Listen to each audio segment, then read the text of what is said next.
आज मी फ्लॉवरपासून एक चायनीज पदार्थ बनवला. चायनीज पदार्थ म्हणजे चायनीजचे सगळे सॉस वापरले, बाकी अजिनोमोटो वगैरे काहीही न वापरता पौष्टिकच रेसिपी बनवण्याचा प्रयत्न केलेला आहे. ह्याला आपण फ्लॉवर 65 किंवा गोबी 65 म्हणू शकतो. त्यासाठी काय करायचं, फ्लॉवरची जी फुलं आहेत ना ती अशी तोडून काढायची आणि चेक करायचं ह्याच्यामध्ये अळी नाही आहे ना, कारण की अळी असतेच मॅक्झिमम. त्यामुळे अळी असेल तरी काढून टाकायची. व्यवस्थित चेक करत ना अशी फ्लॉवरची सगळी फुलं काढून घ्यायची. हे बघा, अशा पद्धतीने छान फुलं काढून घ्यायची. फुलं काढून झाली ना फ्लॉवरची, की मग आपल्याला पुढची प्रोसेस करायची आहे. पण ते ह्याच्यामध्ये कसं कीड असते, त्यामुळे आपण मिठाच्या पाण्यामध्ये हे एक 5 मिनटं फ्लॉवर ठेवून काढणार आहोत. तर इथं पाणी उकळत ठेवलं मी. त्याच्यामध्ये मीठ घालायचं. मीठ घातल्यानंतर 1-2 मिनिटांनी पाणी उकळलं ना, की मग ह्याच्यामध्ये फ्लॉवर घालून घ्यायचा. हे बघा, पाणी उकळलं ना, की मग फ्लॉवर घालायचा.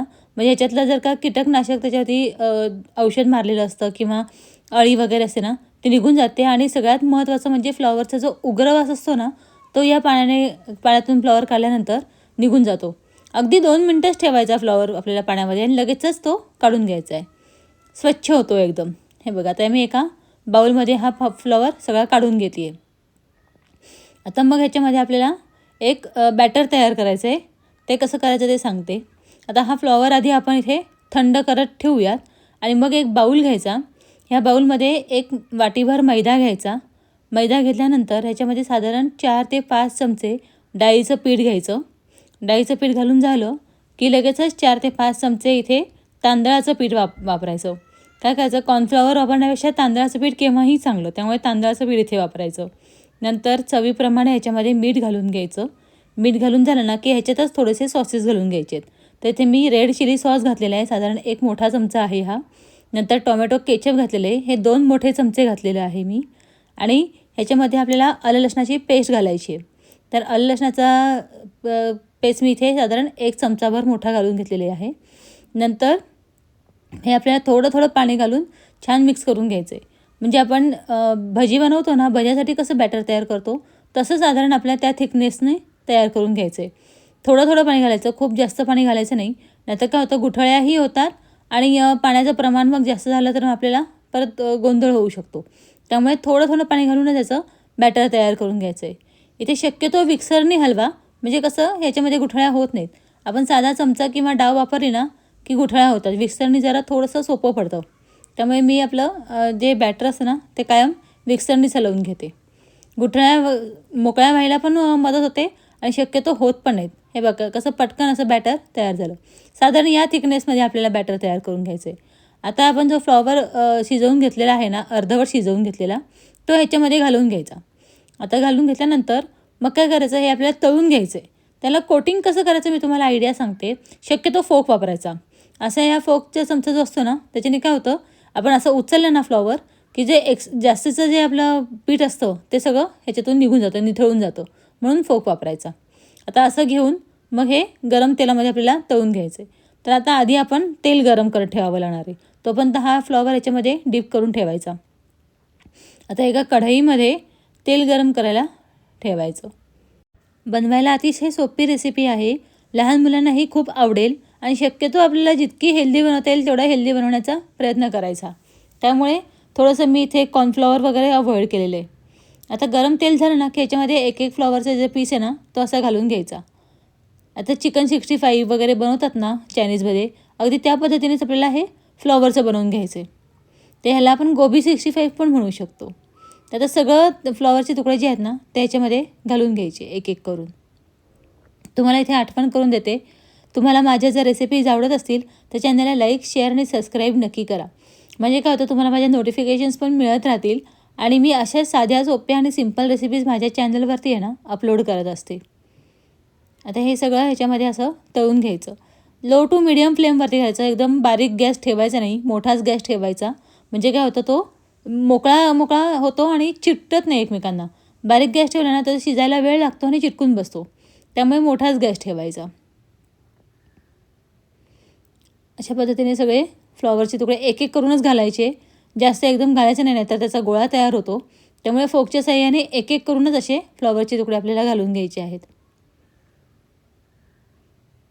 आणि आपल्याला निदान 3 ते 4 मिनटं तरी कॉन्स्टंट हे तळून घ्यावे लागतात, तेव्हाच ते छान क्रिस्पी होतात. जास्त घाई करून काढले ना तर ते आतमध्ये मऊसर राहतात.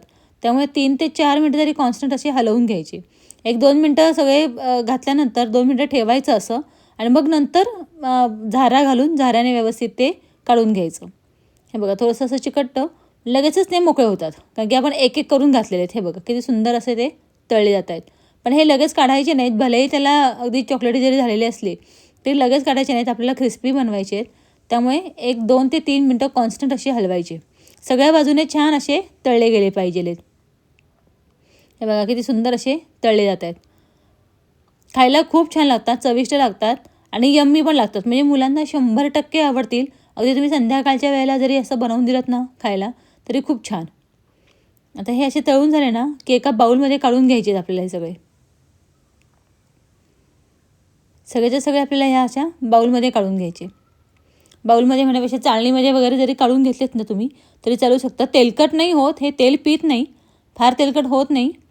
पण तरीसुद्धा चाळणीमध्ये काढलं की कसं जे काही जास्तीचं तेल आहे ते निघून जातं. आता काय करायचं, एका पॅनमध्ये तेल घ्यायचं. साधारण 3 ते 4 चमचे मी इथे तेल घेतलेलं आहे. तेल गरम झालं ना की इथे 3 ते 4 मिरच्या चिरलेल्या आहेत त्या घालून घ्यायच्या.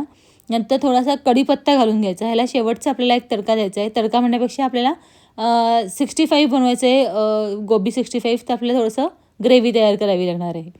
तर आता हे छान हलवून घेतलं ना की ह्याच्यामध्ये परत सॉसेस घालायचे आहेत आपल्याला. तर इथे साधारण एक मोठा चमचा मी चिली सॉस घातलेला आहे. नंतर एक मोठा चमचा आपलं केचप घातलेला आहे. नंतर एक मोठा चमचा ग्रीन चिली सॉस घातलेला आहे. नंतर 2 मोठे चमचे इथे सोया सॉस घातलेला आहे. नंतर 1 चमचाभर इथे गरम मसाला घालायचा आणि 1 चमचाभर लाल तिखट घालायचं. तुम्हाला जर का त्या बॉल्समध्ये जर का तिखट हवं असेल कोबीच्या ह्याच्यामध्ये तर तुम्ही त्या बॅटरमध्ये जरी तिखट घातलं तरी चालू शकतं. नंतर ह्याच्यामध्ये मीठ घालायचं आणि छान हलवून घ्यायचं. ह्याच्यामध्ये तिखट घातलं म्हणजे काय होतं की बॉल्सनं सगळं वरून छान तिखट लागतं ना, म्हणून मी याच्यामध्ये घातलं. तुम्हाला आतमध्ये घालायचं असेल तर तुम्ही बॅटरमध्ये पण घालू शकता. आता हे 1 मिनिटभर परतल्यानंतर आहे ना ह्याच्यामध्ये सगळे जे आपण तयार केलेले आहेत ना बॉल्स ते सगळे ह्याच्यामध्ये घालून घ्यायचे. फ्लॉवर जो आपण तळून घेतलेला आहे तो आणि सगळीकडनं छान हलवून घ्यायचा. कोटिंग व्यवस्थित लागलं पाहिजे सॉसचं सगळ्या बाजूने. त्यामुळे 1-2 मिनटं तरी सगळ्या बाजूने असं व्यवस्थित हलवून घ्यायचं. हे बघा मी जसं हलवून घेते ना अगदी तशा पद्धतीने. ह्याची टेस्ट एवढी भारी लागते ना या सॉसची, खूप सुंदर टेस्ट लागते आणि लगेचच गरम गरम खाल्लं तर खूपच सुंदर लागतं. त्यामुळे शक्यतो गरम गरमच खायला सर्व करा, खूप छान लागतं. आपल्या इथे गोबी 65 तयार झालेलं आहे. छान एका प्लेटमध्ये काढायचं आणि खायला घ्यायचं. तुम्हाला ही रेसिपी कशी वाटली मला कमेंट बॉक्समध्ये नक्की सांगा. तुम्ही एक कमेंट केली ना की मला खूप छान वाटतं आणि तुम्ही माझ्या रेसिपीज कुठून बघता आहात तेही मला कमेंट बॉक्समध्ये सांगा. म्हणजे मलाही लक्षात येतं की कुठून कुठून माझ्या रेसिपीज बघितल्या जातात. आता हे सगळं मी एका प्लेटमध्ये काढून घेते आहे. एकदा तुम्हीही ही रेसिपी नक्की ट्राय करा आणि तुमची कशी झाली तेही मला सांगा. खूप सुंदर रेसिपी तयार होते. बाय.